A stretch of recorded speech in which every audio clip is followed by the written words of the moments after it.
अस्सलाम वालेकुम। आप देख रहे हैं प्रोग्राम न्यूज रिव्यूज में हूं आपकी मेजबान नबी हाइजाज। तो खवातीन और हज़रात, 9 मई के हवाले से जो केसेस के फैसले हैं वो आना शुरू हो गए हैं और आज बड़ी ही अहम पेशरफ हुई है। कल प्रोग्राम में हम जिन नामों का जिक्र कर रहे थे, आज उन नामों के हवाले से जो है वो अहम अदालती फैसले सामने आए हैं। पीटीआई के जो नामवर रहनुमा है उनको सजाएं जो है वो दी गई हैं। पीटीआई के जो वाइस चेयरमैन है, खैर इन पर तो हम आज डिटेल में बात करेंगे। सबसे पहले तो शाह महमूद कुरैशी साहब की उनकी जो बरीयत का मामला है उससे पीटीआई के अंदर क्या किसी किस्म की कोई तशवीश पाई जा रही है या नहीं, और जो डील की बात हो रही है इस पर बात करेंगे। बहरहाल डॉक्टर यास्मीन राशिद साहिबा और महमूद रशीद को 10-10 साल की कैद सुनाई गई है। अब ये जो अदालती फैसले आ रहे हैं, इन तमाम फैसलों का पाकिस्तान तहरीक इंसाफ पर क्या असर होगा, और खासकर 5 अगस्त को जो तहरीक का फैसला किया गया है उस पर क्या असर होगा, ये सवाल है। फिर बहुत सारे हलकों में ये बात हो रही है कि क्या ये जो फैसले सामने आए हैं ये आया कानून के मुताबिक हुए कि नहीं। अच्छा, बैरिस्टर गौहर की स्टेटमेंट बड़ी अहम आई, उन्होंने बड़ी तनकीद की। उन्होंने कहा कि जो अवाम है उनका जो एतमाद है वो बिल्कुल अब अदालती निजाम से जो है वो उठ चुका है, और ये जो आज के फैसले हैं उससे ये बात जाहिर हो चुकी है। अच्छा जी, शाह महमूद कुरैशी साहब का जो फैसला है वो बड़ी अहमियत का हामिल है। वो सेक्रेटरी जनरल सलमान अकरम राजा, उनसे भी जब सवाल किया तो उन्होंने कहा कि जो शाह महमूद कुरैशी साहब है, उनके हवाले से ये कहना कबल अज वक्त होगा अभी कि शाह महमूद कुरैशी जो है वो पार्टी की कयादत को संभालते हैं कि नहीं संभालते। लेकिन सवाल यह है कि आया मरकजी कयादत में क्या कोई तशवीश की लहर है या फिर नहीं है। दूसरा अहम सवाल ये, दूसरी अहम बात ये कि ये जो फैसले आए हैं, जो सजाएं दी गई हैं, क्या अपर कोर्ट्स में जाकर ये फैसले बरकरार रहेंगे या फिर जो है इसमें कोई तब्दीली देखने को मिलेगी। दूसरी जानिब जो अहम मुलाकातों का सिलसिला है अमेरिका में, जिसकी बड़ी देर से चर्चा हो रही थी, जो बानी पीटीआई के बेटे हैं सलमान और कासिम के, वो अमेरिका जाएंगे, वहां पर जाकर अपना के जो वालिद पर जो जुल्म हो रहा है, अलीमा खान साहिबा का भी माजी में बयान आया था कि वो वहां पे जाकर जो है वो एक अपना जो स्टेटमेंट है वो रखेंगे। अच्छा जी, उनकी मुलाकात हुई है अमरीकी नुमाइंदा खसूसी रिचर्ड ग्रेनेल से। अब जो रिचर्ड ग्रेनेल है ये इलेक्टेड सेनेटर है। आया ये क्या इमरान खान साहब की पूरी प्रोफाइल जो है वो ट्रंप के आगे रखने में कामयाब हो सकते हैं, नहीं हो सकते हैं? अमेरिका की तरफ से या आलमी दुनिया की तरफ से कोई प्रेशर है, कोई दबाव है? इस पर भी हम जरा जायजा लेने की कोशिश करेंगे। बहरहाल जो रिचर्ड ग्रेनेल हैं उन्होंने सोशल मीडिया पर सलमान और कासिम के साथ फोटो भी पोस्ट की है और उन्होंने कहा है कि जो कुछ भी हो रहा है, ये गिरफ्तारी जो है खान साहब की, ये एक सियासी इंतकाम है। अच्छा, अब जो एक और बात, पीटीआई का जो एहतजाज है 5 अगस्त, जिसके ऊपर हम तकरीबन डेली अपने शो में बात करते हैं कि 5 अगस्त को आया होने क्या जा रहा है, पाकिस्तान तहरीक इंसाफ की जो तैयारी है वो कितनी तैयारी है, क्योंकि जो एहतजाज का प्लान है वो अभी तक फाइनल क्यों नहीं हो पाया है, किन किन शहरों में होगा एहतजाज, कहां कहां होगा, इस तमाम सवालों का आज हम जायजा लेने की कोशिश करेंगे। प्रोग्राम में हमारे साथ इन कॉन्वर्सेशन होंगे कादिर खान मंदोखेल साहब, कैसर अहमद शेख साहब और वकास मान साहब। अभी हम बात करेंगे विफाकी वजीर कैसर अहमद शेख साहब। बहुत बहुत शुक्रिया सर, आपने टाइम निकाला हमारे प्रोग्राम के लिए। सबसे पहले तो जो आज अदालती फैसले सामने आए हैं उनके ऊपर मैं आपकी राय जानना चाहूंगी। शाह महमूद कुरैशी साहब के हवाले से बहुत ज्यादा बात हो रही है और यही बात की जा रही है कि कोई डील हो गई है, आप क्या समझते हैं? बिस्मिल्लाह रहमान रहीम। ये जो अदालती फैसले हुए हैं, अदालत के फैसले हुए, जिनका जो अदालत ने ये महसूस किया और समझा, जिनके बारे में एविडेंस थे कि वो उनका कोई इसमें 9 मई के वाकयात में किरदार नहीं है, उनको बरी कर दिया गया। और जिनका किरदार साबित हो गया अदालतों में, उनके खिलाफ सजाएं डिक्लेयर कर दी गई हैं। अब यह तो पीटीआई का कोई पहली बार नहीं है, जो वो ही को अगर कोई फैसला उनके खिलाफ आएगा वो कहेंगे डील हो गई है, और जो फेवर में होगा वो उसमें बहुत खुश हो जाएंगे कि बिल्कुल अदलिया ने सही फैसला किया है। अब ये अदलिया के फैसले और बड़े अरसे बाद देखें, 9 मई में जो कुछ हुआ है वो तो हर एक को पता है, कोई ऐसा कुछ ढकी छुपी बात तो है नहीं कि क्या कुछ वाकयात हुए हैं जिस किस्म के। ये तो हमारे किसी दुश्मन मुल्क ने भी ऐसा नहीं किया जो हमारी फौजी तनसीबात पे हमले हों और जिस तरह के हमारे कोर कमांडर हाउस पे हो, और जो कुछ हमारी उन यादगार हैं शहीदों की, उनके ऊपर हमले हों। तो ऐसा कुछ हुआ है और बड़े अरसे में अदालतों ने पूरे एविडेंस सुन के इसके फैसले किए। अब देखिए, इनका ये भी राइट है कि वो आला अदालतों में जाके अपने फैसलों की अपील कर सकते हैं। अब जो कोई भी अगर कोई जो बरी हो जाएगा वो कहेंगे उसने कोई डील करे। इनका खुद लीडर है शाह महमूद कुरैशी इनका, और आज से नहीं, उन्होंने कितना अरसा जेल भुगती है। पहले तो उनके बारे में यही सारे सिंपैथी कर रहे थे जब तक ये फैसला नहीं आया था। आज उनकी फेवर में फैसला आ गया तो उन्होंने डील कर ली है। अब इसका तो कोई किसी के पास जवाब ही नहीं है ना कोई रियलिस्टिक बात होनी चाहिए जो कि कोई जो लॉजिकल बुनियाद पे हो।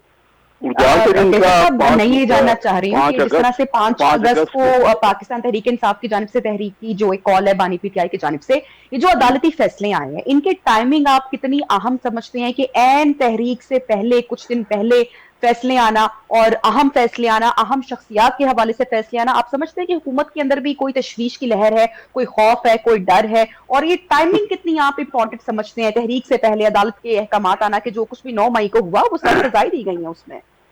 मैं समझता हूँ कि लोगों को अंदाजा हो गया है कि जो कुछ 9 मई में जो किरदार था, घिनौना किरदार था जिन लोगों का, तो ये सारे चीजें सामने आ गई हैं। अब ये इनका राइट है, ये एहतजाज कर रहे हैं, ये कहेंगे 5 अगस्त का इन्होंने डेट डिक्लेयर की हुई है। कोई पहली बार तो ऐसी तारीख उन्होंने की नहीं, इससे पहले कई एहतजाज की तारीखें हो चुकी हैं और उसका रिजल्ट भी इन्होंने देख लिया। मैं तो अपने हर प्रोग्राम में आपसे ये कहता हूँ कि देखिए 5 फरवरी को लोगों की सिंपैथी थी तहरीक इंसाफ से और इनके लीडर से। तो 5 फरवरी में ये हुआ कि हमारे फैसलाबाद डिवीजन से मेरा तल्लक है, मैं वहाँ ग्रास रूट लेवल का पॉलिटिशियन हूँ। हमारे 4 जिले हैं, चंदियोट, जंग, फैसलाबाद और टोबा टेक सिंह। तो इनमें 18 एमएनए की सीटें हैं। 18 में से 15 सीटें इन्होंने जीती है, इन्होंने वोट लिए हैं। इनके पॉपुलर थे उस वक्त 8 फरवरी को, तो इन्होंने वोट लेके अभी इनके एमएनए असेंबली में बैठे हैं। लेकिन वोट लेना अपनी जगह पे है। लोग ये समझते हैं कि ये खामखा हर जगह एहतजाज कर रहे हैं और एहतजाज की सियासत से लोगों को मिलना कुछ नहीं है। इनकी अपनी हुकूमत है, कोई 12-13 साल से केपीके में हुकूमत है, तो वहां कुछ अगर इन्होंने डिलीवर कर लिया तब तो लोगों की सिंपैथी इनके साथ होती ना। अब ये मैं कह रहा हूँ कि फैसलाबाद डिवीजन जहाँ से 18 में से 15 सीटों उन्होंने हासिल की है, वहां से कोई एहतजाज नहीं हो रहा। कहीं मैं जानता हूँ वहाँ, वहीं मैं रहता हूँ और मेरी पॉलिटिक्स है वहाँ, तो वहाँ एहतजाज अभी 5 अगस्त को कर रहे हैं। सामने चीजें आ जाएंगी, अगर कोई एहतजाज करेगा वो भी सामने आ जाएगा और नहीं करेगा वो भी। तो ये अभी एहतजाज फेल हो चुके हैं। लोगों का ख्याल है कि मुल्क की तरक्की को रोकना चाहते हैं, ये इंतशार की पॉलिटिक्स करते हैं, इनको हुकूमत नहीं करना। देखिए इनके पास तो ऑप्शन थे पहले, 5 फरवरी के इलेक्शन से पहले इनके पास पंजाब की हुकूमत थी, इनके पास केपीके की हुकूमत थी। अपनी हुकूमतों को, जो अपनी हुकूमत है, इनको कहते रहे परवेज इलाही कि हुकूमत ना तोड़े, लेकिन तोड़ दी। खान साहब ने हुकूमत तोड़ दी, अपनी हुकूमत। उसके बाद फिर जब इलेक्शन हो गए तो इनकी पार्टी सबसे ज्यादा पार्टियों से सबसे ज्यादा सीटें लेके कौमी असेंबली में आई। तो तब इनसे पीपल पार्टी कहती रही कि हम मिलके हुकूमत बना लेते हैं। तो ये हुकूमत तो बनाना नहीं चाहते, क्योंकि हुकूमत बनाने में परफॉर्म करना पड़ता है ना, फिर दिखाना पड़ता है कि किया क्या है। पहले 3.5-4 साल की इनकी नाकाम हुकूमत हो चुकी है। 12-13 साल के पीके में इन्होंने अभी तक कुछ नहीं किया, ना लॉ एंड ऑर्डर में, ना कोई एजुकेशन में, ना कोई हेल्थ में, और इसके अलावा कोई किसी किस्म की कोई परफॉर्मेंस इनकी है तो सामने कर दे। इन्होंने 50 लाख नौकरियां देनी थी, 1 करोड़ घर बनाने थे, वो किधर है? वो तो नजर आया नहीं 4.25 साल में। अब क्योंकि ये परफॉर्म नहीं कर सकते, ये तो नेगेटिव पॉलिटिक्स करते हैं। ये पाकिस्तानी, कौन सा मुहब्बे वतन पाकिस्तानी ये कह सकता है कि रेमिटेंस ना भेजो? इन्होंने कहा रेमिटेंस ना भेजो। रेमिटेंस 38 बिलियन डॉलर रिकॉर्ड आ गई इस साल, पाकिस्तान की तारीख का रिकॉर्ड हो गई। इन्होंने कहा कि आईएमएफ को कहा कि समझौता ना करो। आईएमएफ ने जो इनके वक्त में समझौते को खत्म किया था, क्योंकि इनकी पॉलिसी ऐसी थी, ये तो खुद कमिटमेंट करके आईएमएफ से इन्होंने कमिटमेंट पूरी नहीं की और पेट्रोलियम लेवी जो है उसको खत्म कर दिया।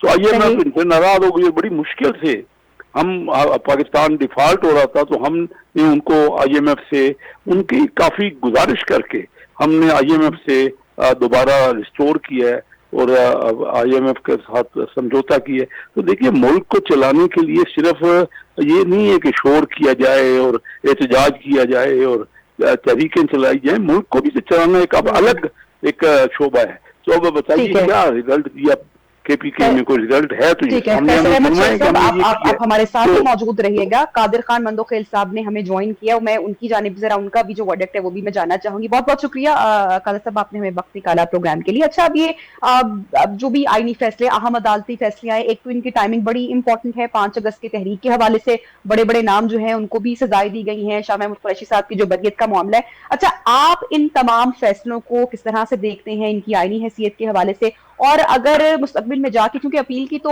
वो एक उनके पास वो राइट मौजूद है, अगर आला अदालती कोर्ट्स में ये तमाम मामला जाते हैं, तो आप क्या समझते हैं कि किसी पॉइंट पर जाकर जो है इनको रिलीफ मिलेगा, या जो ये फैसले हैं ये बरकरार रहेंगे? बहुत शुक्रिया। देखिए, ये हम और आप स्टूडियो में बैठ के ये चीज तो नहीं कह सकती है कि ऊपर अदालतें के साथ क्या करेंगे, क्योंकि केस के बारे में ना आपको पता है ना मुझे पता है। और बाकी अलबत्ता शाह महमूद कुरैशी साहब की बरियत के बारे में मैं इतना कह सकता हूँ, क्योंकि उस वक्त 9 मई को उनका एक बयान मैंने नजर से गुजरा था, वो कराची में थे। तो यकीनन जो शख्स मौजूद थे उसने एविडेंस दिया होगा, अपनी लोकेशन होटल की या घर की सारी कोई तफसील दिया होगा। और जो फेंसिंग भी एक टेक्नोलॉजी है जो आपकी मोबाइल की लोकेशन वगैरह बताती है, तो शायद कोई सबूत तो दिया होगा, तो वो बरी हो गए। बाकी जो मुल्जिमान है, यकीनन एक सियासी कारकुन की हैसियत से हम कभी भी ये नहीं चाहते कि सियासी रहनुमाओं को अदालतों से सजा हो। लेकिन ये भी याद रखना चाहिए कि 9 मई को जिस तरह शोधा के यादगारों पे हमले किए है, जिस तरह core commander Peshawar, core commander Bahawalpur और कोर कमांडर लाहौर या जिनाउस लाहौर पे जिस तरह हमले किए गए, तो यकीनन पीटीआई भी इस बात की हामी है कि ये गलत हुआ है। लेकिन उनका ये कहना है कि हम नहीं है, ये हमारे लोग नहीं है। आपको याद होगा कि अभी 4-5 महीने पहले जिन लोगों को सजाई हुई थी, माइनर जो सजा थी 1-2 साल, और उनको बाद में जो माफी मिली है, पहले तो पीटीआई इनकार करते रही है, उसके बाद जब वो लोग रिहा हो गए यानी माफी उनको मिल गई है, तो खैबर पख्तूनख्वा वज़ीर आला हाउस में इनको बुला के हार फूल और गालबन 10,000 रुपए दिए या जो भी इनामात है उसको दिए। तो ये सारी चीजें फिर क्या साबित कर रही है? यकीनन हमें शोधा ने इस मुल्क के लिए, इस पाकिस्तान के लिए कुर्बानी दी है, और अगर उनकी यादगारों को हम जला के राख कर देंगे, चाहे जो भी हो, मुझे नहीं पता कौन मुलवस था कौन मुलवस नहीं था, लेकिन अदालत के सामने जो चीजें आई है और एक अदालत ने फैसला सुना दिए, और इसी अदालत को फैसला करने की इजाजत भी सुप्रीम कोर्ट ने दी थी। अलबत्ता ये कानून है, ये जो फैसले देर से भी है, वो भी पीटीआई की वकला के साथ में वक्तन फक्तन ये बात शेयर करता हूँ या डिस्कस करता हूँ कि इंसदाद दहशतगर्दी की जो कानून है वो बड़ा वाज़ेह है। उसके अंदर लिखा है कि 1 हफ्ते के अंदर यानी जो ट्रायल कोर्ट है उसने फैसला देना है। अब 1 हफ्ते के बजाय उनको 1.5 साल में फैसला हुआ है, तो ये खुद पीटीआई ने सुप्रीम कोर्ट से स्टे ऑर्डर लिया था। तो मैं ये समझ रहा हूँ कि यकीनन जो बात आप कर रही हो कि आला अदालतों में अगर उनके पास सबूत है अपनी बेगुनाही का, जैसे शाह महमूद कुरैशी ने अपने आप को साबित कर दिया है, तो यकीनन भरी हो जाएंगी। और अगर कोई कानूनी कोई उसमें कमजोरी है तो यकीनन मंदोखेल साहब, जिस तरह से अदालती फैसले भी सामने आ रहे हैं, एविडेंस की बुनियाद पर आ रहे हैं, ऑब्वियसली इसमें तो कोई शक नहीं है। पाकिस्तान पीपल्स पार्टी की जो अंदरूनी सोच है वो किस तरह से है कि जो अदालती फैसले आते हैं, आप समझते हैं कि तमाम जो इतने मतलब पुराने सियासतदान है, जो मैच्योर सियासतदान है, जिनका एक पूरा पॉलिटिकल करियर मौजूद है, उनको नाअहल हो जाना चाहिए, या पाकिस्तान पीपल्स पार्टी ये समझती है कि मुज़ाकरात होने चाहिए, फामो तहफीम होनी चाहिए, उससे बात होनी चाहिए? नहीं, ये दोनों चीजें अलग अलग है। पीपल्स पार्टी तो हमेशा मुज़ाकरात पे यकीन करती है और अल्लाह अल्लाह करके बड़े मुश्किल से अभी पिछले हफ्ते गंडापुर साहब सेनेट के इलेक्शन में अपोजिशन के साथ मुज़ाकरात या उनके साथ मुआहिदा करने में 5 के रेशो से ये एग्री हो गए। हम तो हमेशा ये कहते हैं कि आपको रास्ता जो मिलेगा वो सियासी पार्टियों को थ्रू मिलेगा, इस्टेब्लिशमेंट की या एम्पायर की उंगली ढूंढने से आपको कभी नहीं मिलेगा। लेकिन साथ साथ मैं ये भी कहूंगा कि अगर कोई सियासी रहनुमा कत्ल करे तो क्या वो बरी जिम्मा होगा? क्या उसको इस्तिस्ना हासिल है कि वो चूंकि सियासी रहनुमा है, चूंकि वो एमपीए मैंने रह चुका है, वजीर आला वजीर आजम रह चुका है, उनको इस्तिस्ना हासिल हो, तो कानून में ऐसी कोई गुंजाइश नहीं है। और इस्तिस्ना भी अगर सदर पाकिस्तान को अगर हासिल होता है जो भी, लेकिन उस वक्त तक होता है जब वो सदर की कुर्सी बैठा रहता है। यानी ये बड़ी जमा नहीं है कि वो उसने अगर कत्ल की है तो उसको कभी सजा मिलेगी नहीं है। तो इस तरह जो सियासी लोग हैं वो भी बरी जिम्मा नहीं है। कानून जो है ना, यकीनन कानून की नजर में सब बराबर है। तो मैं ये समझ रहा हूँ कि मैं इस पे खुश नहीं हो रहा हूँ, न कभी पीपल्स पार्टी इस पे खुश होती है सियासी लोगों को सजाए में। लेकिन जो मुकदमात या 9 मई का जिस तरह वायलेंट हुआ है, जिस तरह ये सब कुछ आपके सामने मीडिया ने दिखाया, तो उसको भी नजरअंदाज तो नहीं किया जा सकता है। ठीक है, मंदो खैर साहब आप हमारे साथ ही मौजूद रहिए। कैसर साहब मुझे बताएगा कि जो 190 मिलियन पाउंड केस है, बानी पीटीआई और बुशरा बीबी का उसमें नाम है, आप समझते हैं कि 5 अगस्त की तहरीक से पहले जो है वो कोई अहम फैसला सामने आ सकता है, इनकी जो सजा है वो यकीनी हो सकती है, and that would be the last nail in the coffin, आप समझते हैं? जी देखिए, वो तो हर एक को राइट है, उनको राइट है कि अपील करें, और अपील हायर कोर्ट्स में जरूर वो उसका हो सकता है। वो डिपेंड करता है कोर्ट्स के ऊपर क्या है। इनका बिल्कुल राइट है, कोई भी अगर इनके खिलाफ फैसला हुआ है तो ये अपना अपील में जाएं, और जो एविडेंस अगर इनके पास कोई है, इनके पास बहुत अच्छे क्वालिफाइड एडवोकेट्स हैं और प्रैक्टिशनर्स हैं, तो वो अगर अपना पॉइंट साबित करेंगे तो जरूर उनके फेवर में होगा। लेकिन अगर उनके पास कोई पॉइंट ही नहीं है और इनकी बात साबित होगी कि वो 9 मई के वाक़यात में शामिल थे, तो उसमें तो कोई किसी को कोई गुंजाइश नहीं मिलेगी। तो अभी ये अपील का तो राइट है उनके पास, वो अपील कर सकते हैं और करनी चाहिए उनको, करें अपना राइट इस्तेमाल करें। और लेकिन ये 5 अगस्त वाला तो मेरे ख्याल में इनका खुद अंदाजा हो गया होगा, इनको हो रहा होता है अंदाजा कि क्या लोगों का क्या रुझान है या लोग क्या समझते हैं, तो उसके मुताबिक ये फैसला करते हैं। ये कोई अभी तो 90 डेज इन्होंने खुद 5 अगस्त से आगे गंडापुर ने कहा कि 90 दिन के अंदर होगा, तो मेरे ख्याल में 5 अगस्त को इनकी फाइनल डेट नहीं है, उसको किसी में भी अभी वो क्लियर नहीं, कंफ्यूजन है। इसको फर्दर बढ़ा देंगे और कोशिश करेंगे कि आगे तक जाए और लोगों को ये कायल करे। लेकिन मैं नहीं समझता कि इस वक्त लोग अपने अपने मसाइल में उलझे हुए हैं, लोग अपने कारोबार दुनिया उनका उसमें लगे हुए हैं। वो क्या इन्हीं के लिए बैठे हुए हैं कि इतने अरसे से, कितने सालों से पीटीआई का एक ही है कि वो मुल्क के खिलाफ बात करें कि मुल्क में रेमिटेंस ना आए, जो IMF है वो पाकिस्तान को कर्जा ना दे, और यही बैरिस्टर गौहर का तो बड़ा वो आज अहम स्टेटमेंट सामने आए। आई थिंक उन्होंने प्रेस कॉन्फ्रेंस की, वो ये कह रहे हैं कि अवाम का जो है अदालतों पर से एतमाद उठ गया है, अहम अदालती फैसले सामने आ रहे हैं, वो कह रहे हैं एतमाद उठ गया है, जो आज के फैसले आए हैं उसने ये बात साबित कर दी है। आप समझते हैं कि इस तरह की जो स्टेटमेंट्स जब भी सामने आती हैं तो लोगों का जो एक बिलीफ होता है, जो एक एतमाद होता है, वो इदारों को मतलब कमजोर करने और डिस्टेंस करने के हवाले से होता है। इस तरह की स्टेटमेंट्स जो हैं कि अदालती जो फैसले हैं वो उनको जो है गलत कह रहे हैं और कह रहे हैं कि अवाम का एतमाद उठ गया है, इस पर आप क्या कहेंगे? इससे मेरे से बात कर रहे हैं? जी बिल्कुल, आपसे कैसर साहब। जी, तो मैं इतने पहले ही वादे कर दिया कि कभी भी किसी के खिलाफ को फैसला आता है ना, तो उसको कोई कबूल तो करता नहीं, आज तक तो किसी ने किया नहीं। वो तो यही कहेगा कि नहीं जी अदालतें ठीक नहीं है। पहले वो कहते थे कि जिनका नाम ही तहरीक इंसाफ है, ये तो अदालतों पे बिलीव करने वाले हैं। अब मुझे बताइए कि अदालत अगर फैसला नहीं करेगी तो कौन करेगा? कोई और किसी को मानते हैं? ना ये इलेक्शन कमीशन को, ना ये कौमी असम्बली को और सेनेट को, ना ये अदालतों को। कोई भी तो ये बता दे ना कि मुल्क में एतमाद इनको किस पे है। सारी पार्टियां इनके साथ नहीं है, कोई एक पार्टी पाकिस्तान में बता दे ना, हर एक को ये चोर डाकू कहते हैं। अभी ये रिसेंटली 26वीं तरमीम पे ये मिल के JUI के साथ इन्होंने काफी काम किया और ऑलमोस्ट इनकी एग्रीमेंट हो गया 26, और आखिरी दिन इन्होंने कहा नहीं जी हमारे लीडर नहीं मानते, तो इसलिए हम तो इसमें शामिल नहीं है। तो मुझे बताइए कि कोई एक पार्टी भी पाकिस्तान में कोई इनके मामलात को सपोर्ट कर रही है? तो इस तरह तो नहीं होता ना। फिर ये कहते हैं हमने बात करनी है, तो पॉलिटिकल पार्टियों में नहीं करनी, हमने एस्टेब्लिशमेंट से बात करनी। तो एतमाद इनका किस पे है? एस्टेब्लिशमेंट पे है? वैसे बिल्कुल, एस्टेब्लिशमेंट मैं के खिलाफ इसी हवाले से जो है वो अपना अगला सवाल भी रखना चाहूंगी, और यकीनी तौर पे मेरा ये अगला जो सवाल है वो आप दोनों गेस्ट से होगा, लेकिन कादिर साहब मैं आपसे पहले इसका जवाब जानना चाहूंगी। अच्छा, पहले जब खान साहब की हुकूमत जा रही थी, जब जलसे जुलूस भी हो रहे थे, तो यही कहा गया कि जो है अमरीकी लॉबिंग की जा रही है, अमरीका की तरफ से सब कुछ किया गया। अब हम देख रहे हैं कि जो बानी पीटीआई के जो बेटे हैं कासिम सुलेमान है, वो अमेरिका में ही मौजूद है। रिचर्ड ग्रेनेल से उनकी मुलाकात हुई है, उन्होंने सोशल मीडिया पे तस्वीर अपडेट की है, उन्होंने कहा है कि जो कुछ भी खान साहब के साथ हो रहा है वो सियासी इंतकाम लिया जा रहा है, बदला लिया जा रहा है।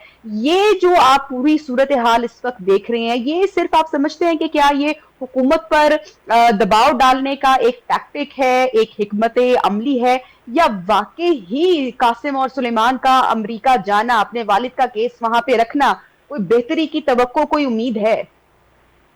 मंदोखेल साहब। देखिए, पहली बात तो ये है कि जब अमरीकी मुदाखलत और साइफर और पता नहीं क्या क्या वो इल्जाम लगाते थे, और उसके बाद जब ट्रंप आया तो खुशियां मना रही थी पीटीआई वाली कि ट्रंप अंकल आ गया है, अभी पाकिस्तान को एक धमकी देगा और खान बाहर आ जाएगा। ये सारी बातें तो आप और हम सुनते रहते। लेकिन आप ये देखिए कि उसी ट्रंप से पहले उन्होंने क्या अमेरिकन फर्म को करोड़ों रुपए दे के लॉबिंग के लिए हायर नहीं किया था पाकिस्तान के खिलाफ, पाकिस्तानी हुकूमत के खिलाफ। और उसके साथ साथ बेटों की जो बात है, तो आप मुझे बता दो कि ये वही बेटे हैं जो 1.5 साल पौने 2 साल से बल्कि बाप जेल में बंद है, और वो क्रिकेट मैच देखने के लिए दुबई तो आ गए मगर पाकिस्तान नहीं आ सके। और अब जाके वो जाग गए हैं, मैं सख्त लफ्ज़ अदा नहीं करूंगा, अब वो जाग गए, और वो जागे भी तो किधर जागे, जाके वही अमेरिकन, वही फर्म, वही साइफर, वही उनके पास गए। और फिर दूसरी बात ये कि पाकिस्तान अगर वो आएंगे तो किस हैसियत से आएंगे? पाकिस्तान से वो आएंगे तो मेहमान की हैसियत से आएंगे।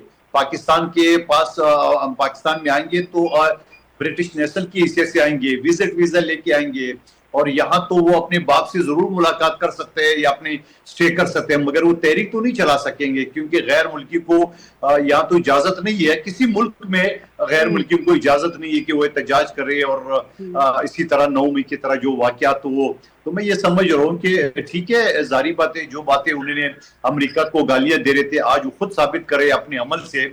और फिर अमेरिका क्या करेगी?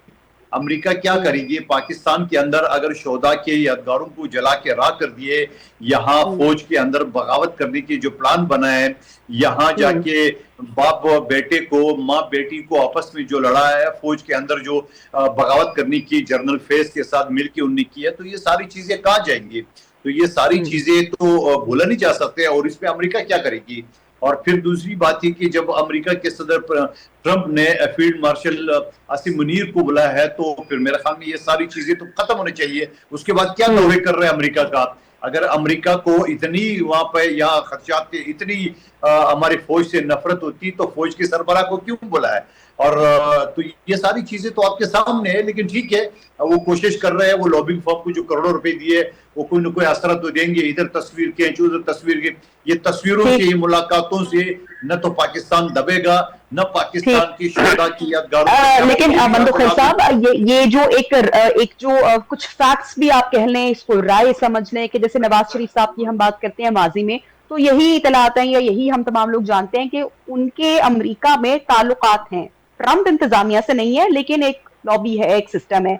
इमरान खान के हवाले से यही बात सामने आती है कि ट्रंप के साथ जो है इमरान खान साहब के ताल्लुकात हैं। अब कासिम सुलेमान का अमेरिका जाना और वहां के इलेक्टेड सेनेटर से मिलना, आप समझते हैं कि वो एक पूरी खान साहब की जो एक प्रोफाइल है, जो पूरा केस है, वो उनके आगे रखने में कामयाब हो जाएंगे? ये ऐसा आप समझते हैं? क्योंकि पाकिस्तान के काफी हमारे जो सीनियर सहाफी हैं वो ये कह रहे हैं कि ये मामला इतना आसान नहीं है जितना इसको देखा जा रहा है। कासिम सुलेमान अकेले पाकिस्तान नहीं आएंगे, पूरे एक वफ्द के हमरा आएंगे, पूरे हिकमत अमली के साथ आएंगे, अक़वाम मुत्तहिदा का वफ्द उनके साथ होगा, आलमी इदारों के लोग उनके साथ होंगे, इंसानी हकूक की तंजीमें उनके साथ खड़ी हैं। आपके नॉलेज में है ये मामला? देखिए, मेरे नॉलेज में नहीं। अक़वाम मुत्तहिदा का क्या काम है? अक़वाम मुत्तहिदा अपनी साख, अपनी जो इज्जत है वो तो पहले ही खो चुकी है। क्या 1948 में जो कश्मीर के बारे में जो करारदाद पास की, क्या अक़वाम मुत्तहिदा आज करा सकी? क्या अक़वाम मुत्तहिदा गजा में मासूम फलस्तीनियों के और बच्चों को कत्लेआम में वो रुकवा सकी? इवन कि वो राशन तक देने में कामयाब नहीं हो सकी, तो वो पाकिस्तान क्या करेंगे? इधर चोले बेचने आएंगे अक़वाम मुत्तहिदा। तो ये कोई अक़वाम मुत्तहिदा जो है पाकिस्तान के ऊपर ना असर होगा, ना कोई मुल्क उसको बर्दाश्त करेगा, ना अक़वाम मुत्तहिदा की इतनी इख्तियारात है कि वो जाके आके पाकिस्तान के ऊपर करे।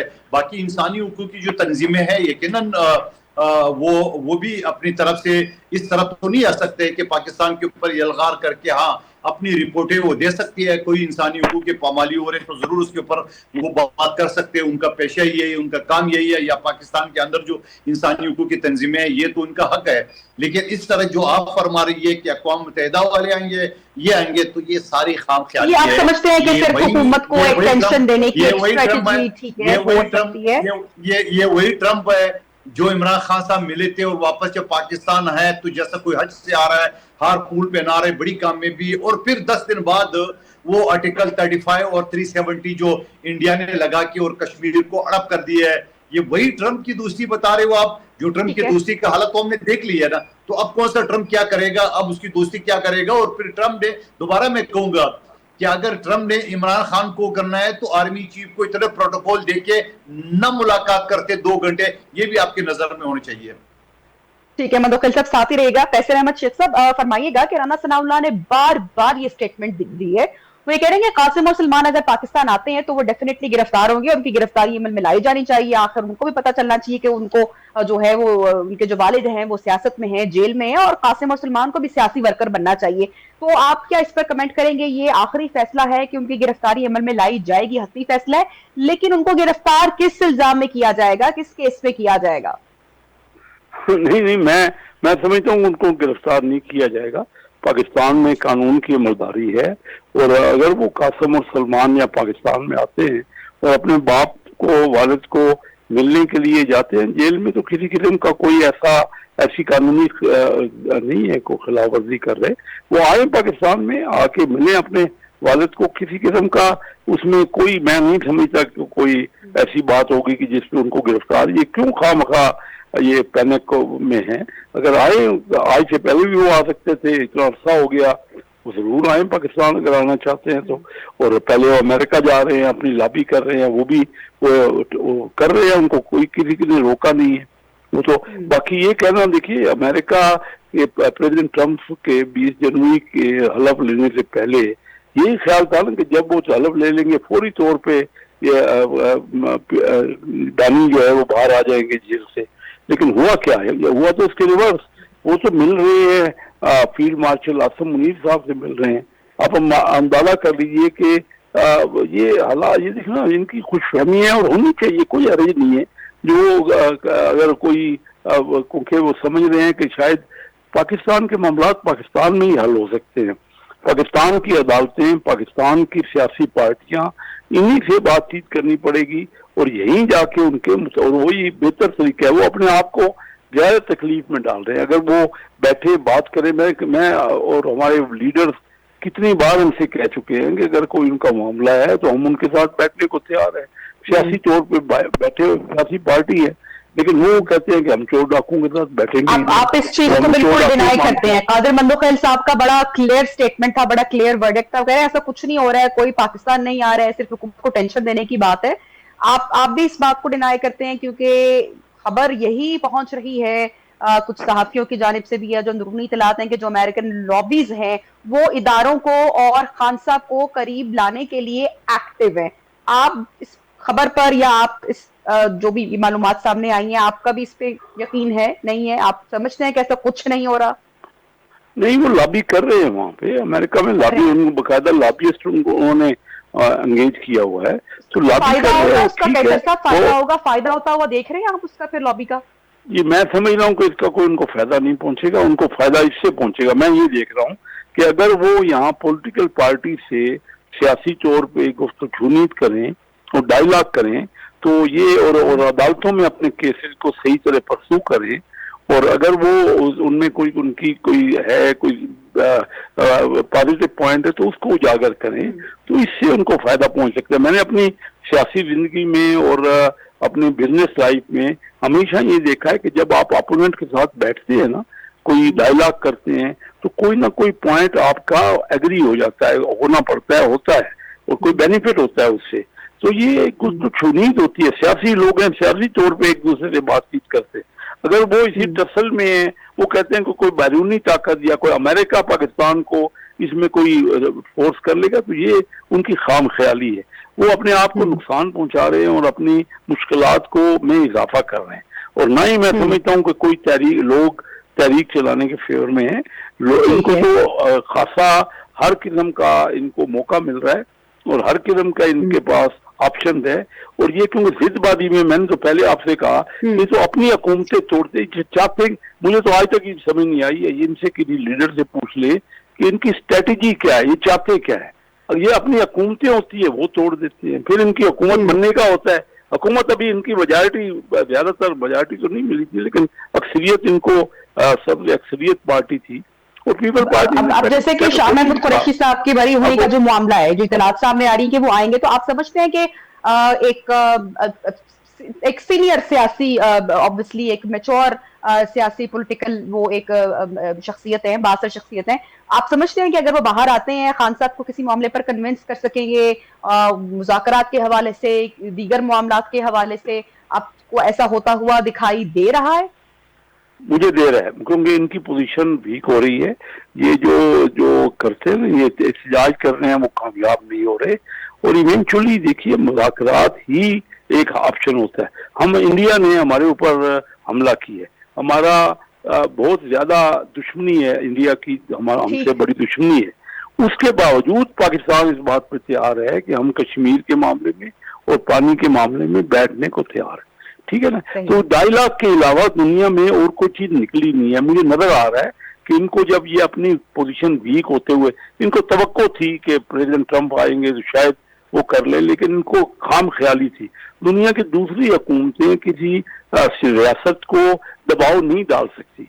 अब इनको सारा अंदाजा हो गया है, इनको क्लियर कर दिया गया है कि बैठ के आपको सियासी तौर पे कोई हल निकालना होगा। देखिए, ये सियासी पार्टी है और इनकी फॉलोइंग है, मैं कहूँ कि फॉलोइंग नहीं है, इनकी फॉलोइंग है। इन्होंने 9 फरवरी को इलेक्शन में वोट लिए हर जगह से। और देखिए, इसीलिए इनको चाहिए कि सियासी रवैया इख्तियार करें। इनके रवैये सियासी नहीं है। ये तो पाकिस्तान के कोई मुहब्बे वतन ये नहीं पाकिस्तानी कह सकता कि पाकिस्तान को पैसा नहीं भेजे या पाकिस्तान को कर्जा नहीं दें ताकि पाकिस्तान डिफॉल्ट हो जाए। तो इनके रवैयों से नुकसान हो रहा है, इनके अपने वोट बैंक में, इनकी अपनी फॉलोइंग में नुकसान हो रहा है। और ये अगर बदस्तूर करते रहेंगे थ्रू आउट ही लोगों को, लेकिन लोग अपने मसाइल का हल चाहते हैं। वो किसी को भी इसलिए वोट देते हैं कि उनके मामलात को बेहतरी हो जाए, लेकिन ये तो उनको और निगेट कर रहे हैं, अपने फॉलोअर्स को भी नुकसान पहुंचा रहे हैं। तो ये मैं समझता हूँ, मैं ये देख रहा हूँ कि जब इनकी पोजीशन दिन ब दिन कमजोर हो रही है तो इनका तो ये बैठेंगे, डायलॉग करेंगे। और डायलॉग करना कोई अनाव का मामला नहीं है, ना इनमें तो इनको ऐसा होता है कि ये कोई या उससे इनका हट जाए, इनकी यानी हो जाएगी कि ये कोई हो गए, इन्होंने मानना पड़ता है। जहाँ भी आपने बैठना है, कुछ ना कुछ अपना मनवा लें, कुछ दूसरे की मान जाए, तो बैठ के ही नेगोशिएट होता है। और हम तो अपने एक ही मुल्क के सियासी लोग हैं और हमारा काम ही ये सियासतदान क्या करते हैं, सियासतदान का सुलझाना काम होता है कि बैठ के मामलात को तरीकेकार से सुलझाया जाए। लेकिन ये एक वाहिद पार्टी है मैंने देखी है जो कि अनाओं के और उसकी कोशिश तो की गई है हुकूमत की जानिब से, तो 12 कोशिश की गई है, वज़ीर आज़म शहबाज शरीफ की जानिब से भी, असेंबली के अभी हम कोशिश में हैं और हम चाहते हैं कि वजह क्या है कि लोगों का फायदा मुल्क का बेनिफिट है। और तमाम जी, मैं मिनिस्टर हूँ इन्वेस्टमेंट का, मैं समझता हूँ इन्वेस्टमेंट भी तब बढ़ सकती है अगर हम आपस में कोऑर्डिनेट करें, एक दूसरे के साथ अंडरस्टैंडिंग करें, ये मुल्क के मफाद में। बिल्कुल क्लोजिंग की जाने बढ़ना। बंदो खेल साहब, आखिरी आपसे मैं जानना चाहूंगी, पाकिस्तान तहरीक इंसाफ का जो अब आप तहरीक है, उसका आप एक तो मुस्तकबिल क्या देख रहे हैं? एक जानिब हम देख रहे हैं जो मुल्की हालात हैं, बहुत सारे चैलेंजेस हैं, एक जानिब सैलाबी रेला है, दूसरी जानिब सजाओं का रेला है, तहरीक का रेला है, क्या क्या होने जा रहा है? कोई हुकूमत बड़ा क्रैकडाउन करेगी आपको लगता है 5 अगस्त से पहले?